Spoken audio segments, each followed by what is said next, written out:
โอ้พี่น้องมาทดสอบสีมือเบาตุ๊กตาเนาะอีเมให้เพิ่นเฮ็ดหยังมื้อนี้แกงกบแกงกบ ให้น้องตุ๊กตาแกงกบพี่น้องมื้อนี้เนาะมาทดสอบแกงกบสีมือใส่ส้มแล้วก็ใส่ผักกะหล่ำพี่น้องใส่สมผักสมหน่อไม้พี่น้องแล้วก็ใส่ผักกะหล่ำเนาะพี่น้องเนาะแกงกินแซ่บๆสีมือเบาตุ๊กตาพี่น้องเอ้ยมาทดสอบว่าเป็นจะได้เนาะไปเรียนได้ถ้าได้แหละได้ระเบิดทัด3 เดือนบ่แม่2 เดือนเนาะหาก2 เดือนพี่น้องยังบ่ทันได้จบแต่ก็มายามก่อนเนาะพี่น้องเนาะ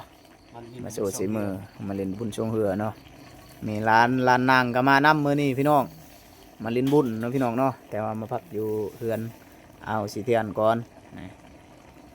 วันจันทร์บ่เซ็นสิไปอีกพี่น้องวันจันทร์ก็สิกลับไปเฮียนอีกเนาะพี่น้องเนาะอยู่ด้วย2 มื้อพี่น้องเอ้ยอยู่วันเสาร์วันอาทิตย์มาวันศุกร์พี่น้อง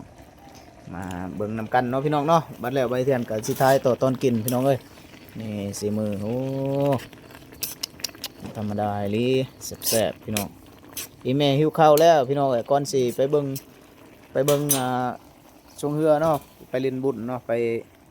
เบิ่งเขาเจ้าพรเขาเจ้าเต้นอยู่พุ่นก็ต้องกินข้าวก่อนนี่แม่วะ